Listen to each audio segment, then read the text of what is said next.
이번에는 생활 속에 유용한 건강 정보를 전해드리는 건강플러스 시간입니다. 한림대 성심병원 가정의학과 박경희 교수와 함께합니다. 안녕하세요. 네, 안녕하세요.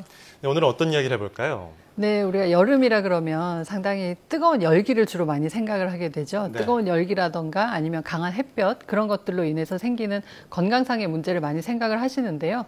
의외로 추운 냉기 때문에 이제 건강에 문제를 일으키기도 합니다. 그래서 오늘은 여름철에 열기와 냉기로 인해서 생길 수 있는 여러 건강상의 문제에 대해서 한번 알아볼까 합니다. 네, 사실 여름에 야외 활동을 하다가 쓰러지거나 또 더운 차 안에서 사망이 발생하기도 하고 이런 일들이 종종 있어서 네. 이게 일사병이나 열사병과 연관이 있는 거라고 볼 수 있을까요? 네, 그 말씀하신 것들이 이제 일사병이나 열사병에 해당이 되는데요.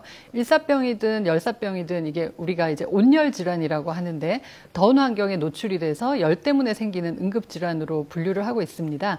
대개는 열경련, 열실신, 열피로, 열사병 이렇게 얘기를 많이 하는데요. 이 각각은 증상과 정도의 차이로 구별을 하게 됩니다. 우리가 흔히 이제 더위 먹었다던가 이제 일사병이라고 말하는 것은 열피로 정도까지 증상을 말하게 되는데요. 일사병은 이제 더운 환경에 노출이 되면서 땀을 많이 흘려서 염분과 수분이 충분히 보충되지 못하면서 이제 각종 증상이 생기는데 주로 두통이라던가 어지럼증이라던가 근육통 같은 여러 증상들이 생기게 되고요. 열사병은 사실 그것보다 조금 더 진행된 형태라고 볼 수 있습니다. 예. 열사병 같은 경우는 이제 우리 몸의 정상적인 체온 조절 기능을 잃어버리는 상태라고 볼 수 있기 때문에 계속 체온이 올라갈 수밖에 없고 그리고 그 땀을 많이 흘려서 일사병까지는 땀을 많이 흘리거든요. 근데 열사병 될 때는 땀을 많이 흘리니까 수분이 많이 소실되니까 몸에서는 땀을 수분 소실을 적게 하기 위해서 땀을 오히려 더 흘리지 않게 되고요. 피부는 거의 나무 토막처럼 건조해지고 약간 검게 변하는 탄 나무 토막 같은 그런 형태로 변하게 됩니다. 예. 그래서 체온도 거의 40도 가까이 올라갈 수 있고 예. 의식 소실도 같이 동반이 될 수 있죠. 그래서 결국 이제 사망까지 이르게 될 수 있는 아주 심한 병이라고 볼 수 있는데 되게 이런 일사병이나 열사병이 생길 수 있는 고위험군이 있습니다. 네. 잘 생길 수 있는 그 연령대로는 어린이라던가 아니면 노인 이런 분들은 이제 체온 조절 기능이 아무래도 조금 더 미약한 부분이 많기 때문에 예. 훨씬 더 열에 취약할 수 있고요. 당뇨병이나 이제 기존의 다른 고혈압이나 다른 질병이 있는 분들, 만성 질환자들이 또 취약한 계층에 해당이 됩니다. 그리고 우리가 이제 각종 보도에서 일사병이나 열사병에 대한 것들을 많이 보도를 하시잖아요.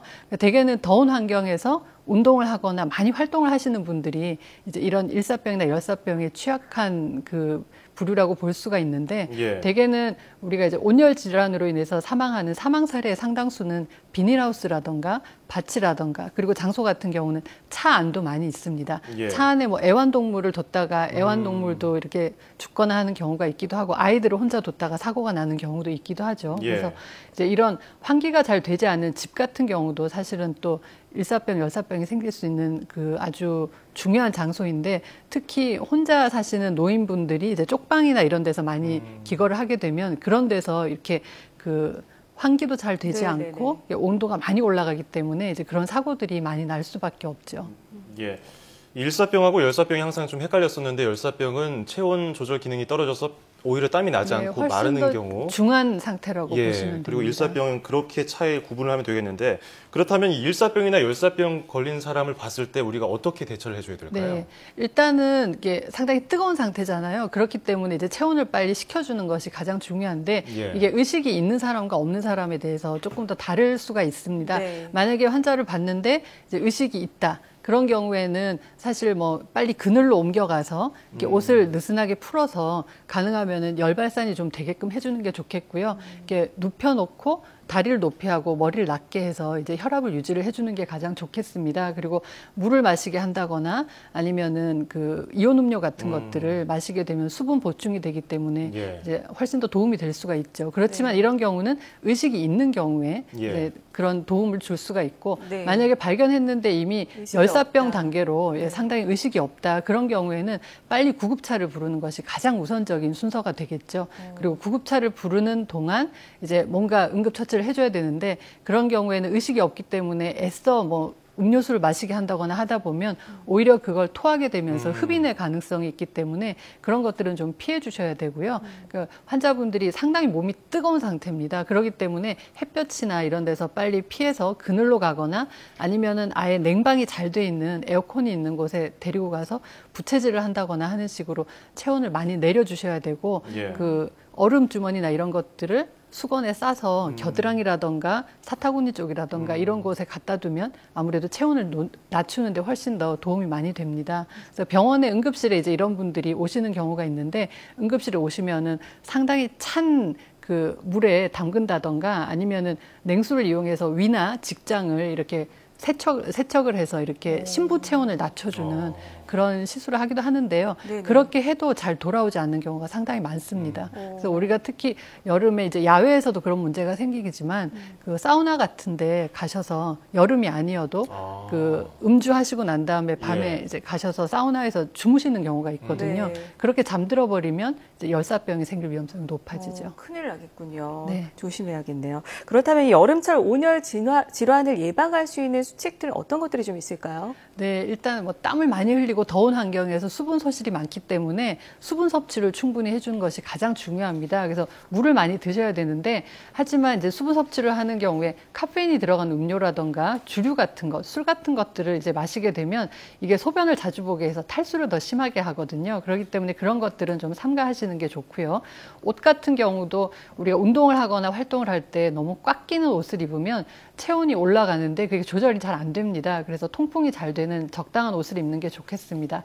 그리고 또한 무더운 여름철에는 사실 정오부터 오후 5시 정도까지가 무더위로 인한 더위 문제가 가장 많이 발생하는 시기이기 때문에 이때는 오랜 시간 동안 혹은 격한 활동을 피하는 것이 좋겠고요.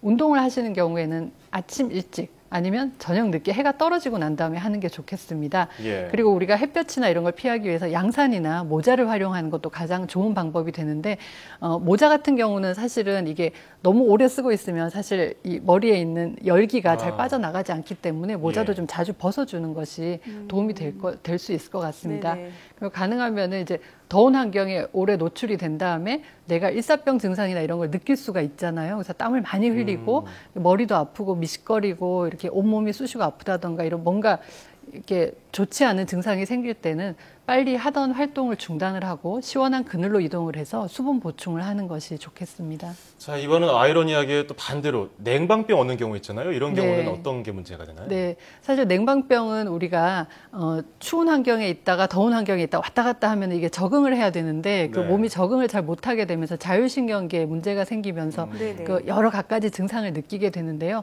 냉방병은 사실 지금도 상당히 여기도 상당히 추운 환경인데요. 네, 맞습니다. 예, 많이 이렇게 피부가 많이 노출이 돼 있을수록 열이 많이 뺏기게 되죠. 그래서 가능하면은 긴팔이나 긴 바지 그런 옷을 착용을 하시고 이제 양말 같은 것들을 신어주시는 게 좋습니다. 네. 그리고 목이나 이런 것들이 열을 많이 뺏기기 때문에 이제 목을 가려주거나 하는 것도 도움이 될 수 있고요. 미지근한 차라던가 이런 것들을 마셔주는 것도 도움이 될 수 있고 이제 무릎 담요나 이런 것들도 활용하시면 훨씬 더 좋겠죠. 네, 몸을 좀 따뜻하게 해주면 좋을 텐데 말씀을 듣고 보니까 이 냉방병이 감기 증상이랑 좀 비슷하지 않나 이런 생각이 상당히 드는데 유사하죠. 치료 방법도 유사할까요? 치료 방법도 거의 비슷합니다. 왜냐하면 감기 같은 경우도 결국 증상에 대한 치료를 하는 거거든요. 그래서 몸이 쑤시고 아프거나 근육통이 있으면 통증을 조절하는 약을 쓰고 기침이 나거나 콧물이 나면 콧물을 조절하는 약을 쓰게 되는데 사실 감기는 이제 바이러스 질환이기 때문에 있다가 치료가 되면은 없어지죠, 증상이. 근데 냉방병 같은 경우는 그 환경에 계속 노출이 되는 한 약을 먹으면 당신은 좋아졌다가 또 그런 상태에서 일을 하고 매일매일 반복을 하게 되면 증상이 계속 반복이 될 수밖에 없습니다. 그렇기 때문에 결국 그 냉방병이 생길 수 있는 환경을 피해주는 것이 가장 좋은 방법이 될 수가 있겠죠. 네.